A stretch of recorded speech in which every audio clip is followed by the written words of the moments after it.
los indicadores que estamos observando y las expectativas también del mercado empiezan a hablar de una baja de la inflación. El gobierno dice que la inflación está bajando. ¿Usted qué opina? No, yo opino que no es así. ¿Por?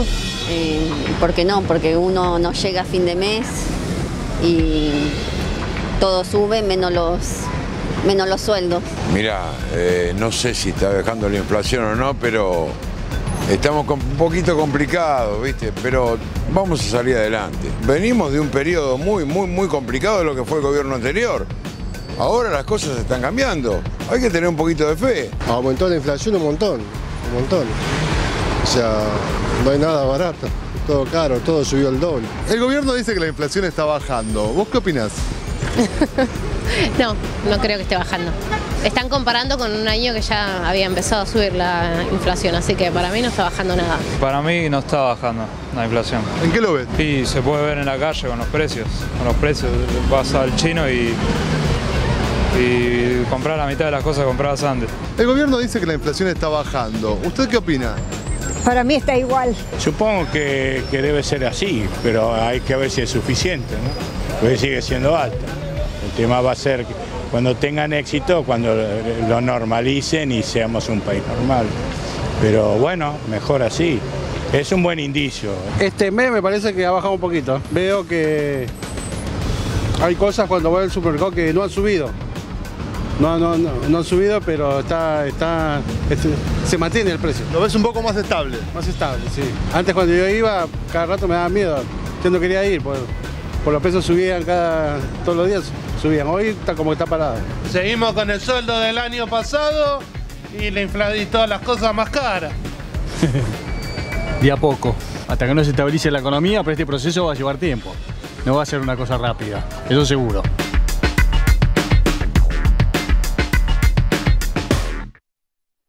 No hace falta explicarle a ningún argentino la correlación directa que hay entre inflación y política, ¿sí? Y entre voto e inflación. Esto lo entendió de manera escasa el kirchnerismo cuando pierde la elección del 2009 en un conflicto que tenía que ver con el campo, pero también empezaba a despegar la inflación en aquel momento. También, menospreciando la inflación, pierde las elecciones de 2013 y en un contexto de inflación pierde también la elección del 2015. Claro, lo que pasa es que aquella inflación era, si ustedes quieren medirla por el IPC del Congreso o la inflación que se medía en la ciudad de Buenos Aires, era una inflación de, en el peor de los casos, de 2 puntos por mes. Y ahora fíjense qué paradoja, los mismos que en aquel momento salían a dar el índice de inflación de Congreso y se horrorizaban por ese 2%, festejan que haya un 3% de inflación ahora y lo quieren presentar como algo bueno.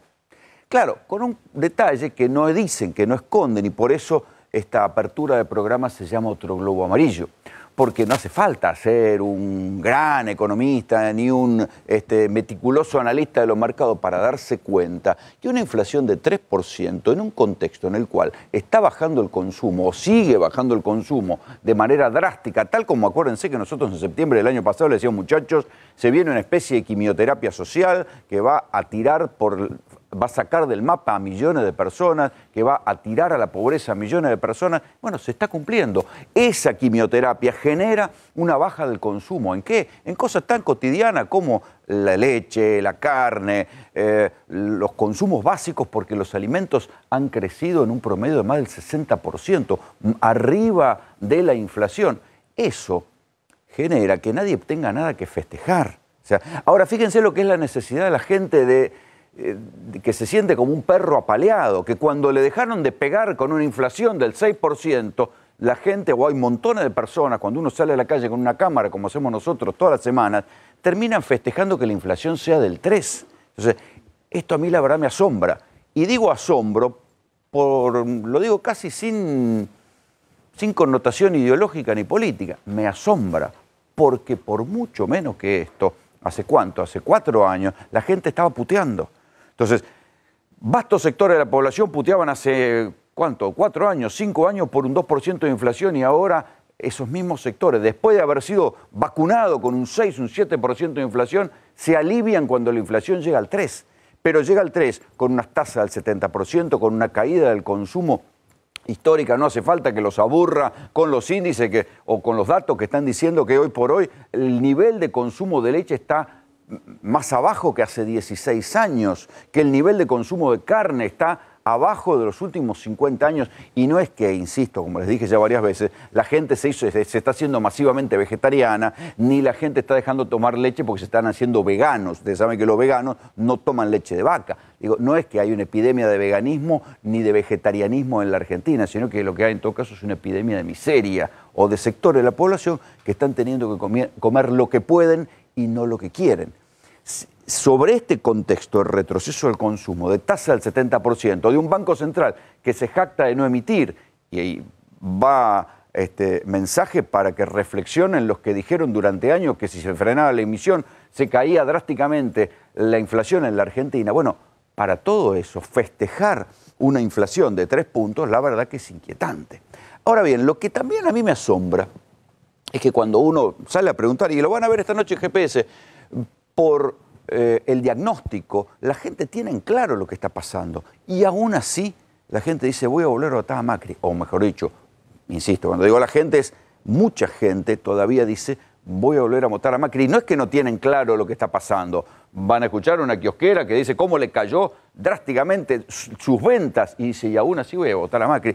Esto, en otra época, si esto le hubiera pasado a De la Rúa, por decir un dato, piensen que De la Rúa había dilapidado todo su capital político por las cagadas que se mandó a los 2 años de gobierno. Macri sigue siendo una opción de poder, y atención, porque la oposición da por descontado que después de todo el desastre económico que han hecho estos muchachos, que han subido la inflación, el desempleo, la pobreza, que han hecho todo lo que no se debe hacer en un gobierno para aspirar a una reelección, todavía tengan chances serias de volver a ser reelegidos. Acá sí hay un debate pendiente que la oposición, en especial el kirchnerismo, oculta. Y cuando digo el kirchnerismo es ahora los que se han aliado con ellos, Alberto, Massa, otros partidos que se están aliando, que no terminan de asumir cuán profundamente ha calado, casi culturalmente, la cuestión de la corrupción. La cuestión de la corrupción, ustedes me habrán escuchado decir muchas veces que para mí es transversal en la Argentina, pero esta semana hubo un silencio, fíjense qué curioso, hubo un silencio de los dos lados respecto a los bolsos y la condena a José López. José López, el famoso señor que revolvió de millones de dólares adentro de un convento, esa plata, ¿de quién era? José López en un momento dado dijo, esa plata de la política. El juicio oral que lo termina condenando a López termina demostrando que esa plata no era de la política y que si alguien empezaba a rastrear un poco por la numeración de los billetes y a través de la cueva por la que había entrado, esa plata llevaba por una línea de puntos a Odebrecht, a la gran corruptora, a la gran empresa corruptora de América Latina, la misma que llevó a presidente de Perú presos, a presidente Lula por carambola, termina preso por el caso de Odebrecht, pero aunque Lula tenga una causa traída de los pelos, hay otro tipo que terminaron presos por la corrupción de Odebrecht en Brasil, y esa misma plata corruptora también llegó a la Argentina y se sospecha que es la plata que termina revoleando López al convento. ¿Por qué nadie habla de Odebrecht? Porque a nadie le conviene. Por un lado, porque el gobierno es socio de Odebrecht, mejor dicho, el grupo Macri fue socio de Odebrecht y hoy por hoy evitaron toda profundización de la investigación de la corrupción de Odebrecht en Argentina, pero también porque el kirchnerismo tuvo una mirada tolerante hacia la corrupción de Odebrecht. Y se ve José López. Y además José López, por más que en un momento dado lo hayan repudiado, todavía falta una explicación política de parte del kirchnerismo de por qué mantuvo a personajes como Jaime y como José López en su gobierno, porque no eran infiltrados del macrismo, en el gobierno de Cristina y de Néstor, eran tipos que venían de 12 años y ahora se termina sabiendo que eran tipos que atesoraban plata en su casa y después la que terminaron intentando esconder. Entre los condenados, fíjense qué paradoja también, por eso el caso José López, que tanto quilombo generó en su momento, la condena a José López, donde realmente se supo con pruebas que había detrás de José López, quedó sin pena y sin gloria. Apenitas, bueno, 6 años la lectura del fallo y no se profundizó mucho más porque es incómodo para los dos bandos políticos de esta historia. Para el kirchnerismo, porque lo tenía López como funcionario, pero también para las empresas de obra pública y para los vínculos con el grupo Macri.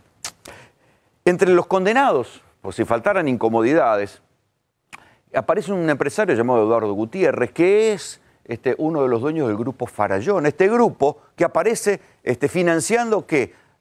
¿Se acuerdan la fundación que tenía Gabriela Michetti? Cuando la noche de que asume Gabriela Michetti, le roban en la casa y le roban plata que no tenía declarada en su fundación. Uno de los que auspiciaba esa fundación era el grupo Farallón, el mismo cuyo dueño, Eduardo Gutiérrez, acaba de ser condenado a 2 años y pico de prisión en suspenso porque le había figurado como testaferro a José López. Los vínculos entre los grupos de obras públicas y los gobiernos son mucho más profusos y más intensos y van por abajo mucho más de lo que nosotros vemos.